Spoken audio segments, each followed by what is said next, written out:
The UK has finally moved a step closer to Brexit. On Friday, leaders of the 27 remaining member states of the European Union agreed to start the second phase of talks that will set the terms for Britain's departure from the bloc. EU officials say they've made headway on citizens' rights and how much money Britain owes to the EU. And British Prime Minister Theresa May says her government is on track to deliver Brexit.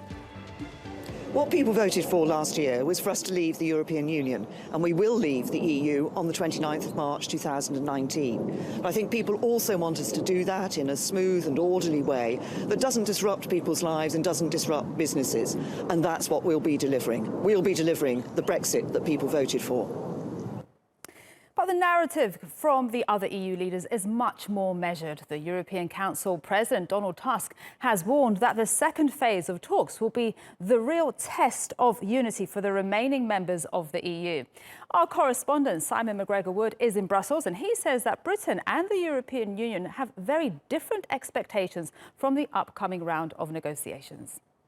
So, as expected, the green light was given for the talks to proceed on to the next phase of these talks, so-called phase 2, discussions about the transition as the UK leaves the Union, and preliminary talks about what kind of trading relationship the UK and the European Union will have in the future.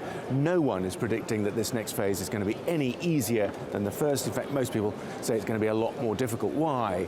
I think it's clear now that both sides have very different expectations of what can be achieved in the time available. The Brits, for their part, want to smash through and push ahead and start talking about trade and the future relationship, close and special as Theresa May calls it, as soon as possible.